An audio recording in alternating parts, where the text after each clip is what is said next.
तो इसको आप जो है यही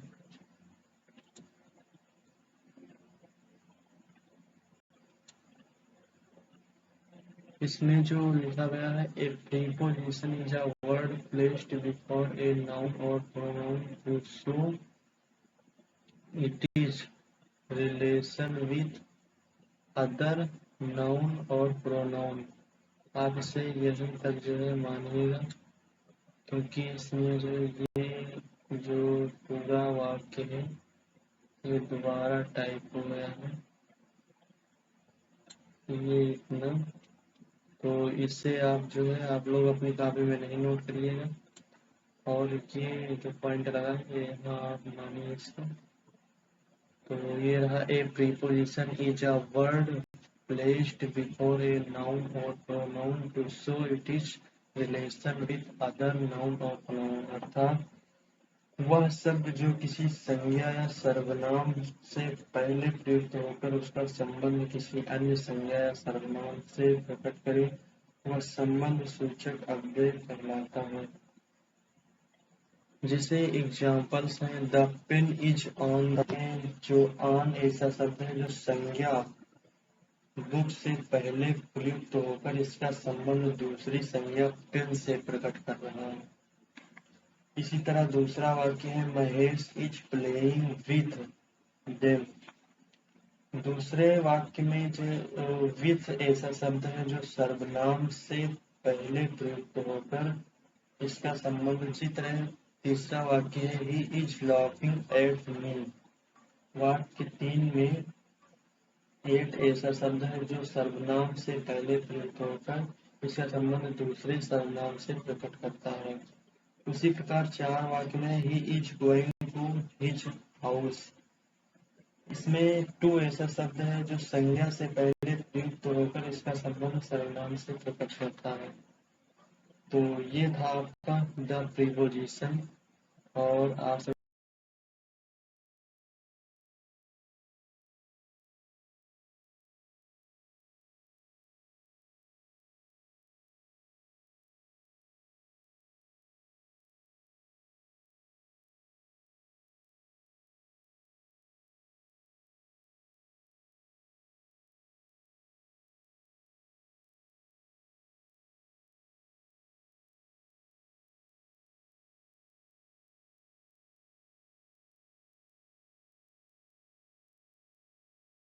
विथ ईच अदर, अर्थात वह शब्द जो शब्दों या वाक्यों को आपस में जोड़ता है वह समुच्चय बोधक अव्यय कहलाता है। जैसे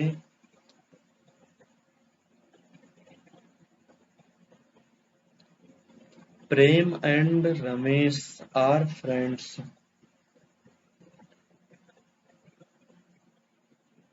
ही इज रिच बट माइजर।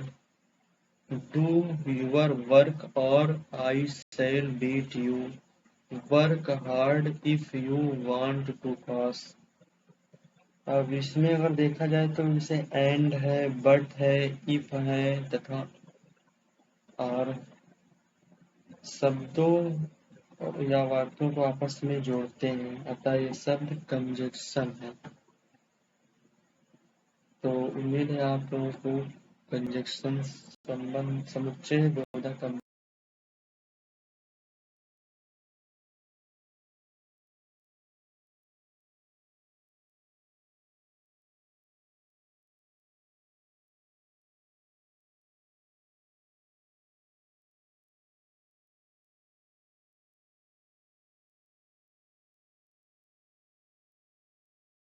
को आपस में जोड़ता है।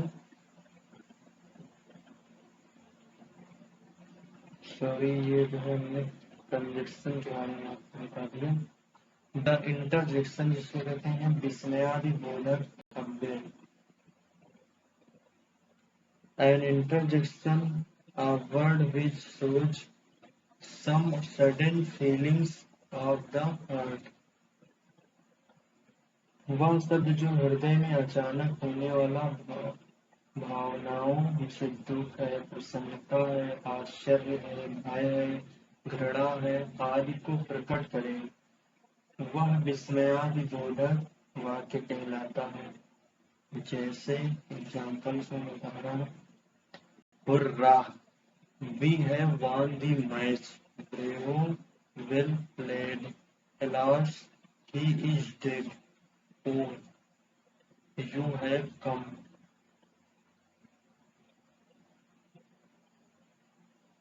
तो इन वाक्यों में जैसे हुर्रा है, ब्रेवो है, एलास है, ओ है, ये सभी जो है हृदय में अचानक उठने वाले भाव का बोध कराते हैं, इसलिए सब इंटरजेक्शन है। तो उम्मीद है आप लोगों को इंटरजेक्शन भी समझ में आ गया होगा। और मैं आप लोगों को एक बात और बता देता हूँ कि जैसे आप लोगों को इसमें कोई समझ में नहीं आ रहा है तो आप लोग कमेंट करके हमें बताएं, तो मैं और बेहतरीन से इसको बताने का प्रयास करूँगा।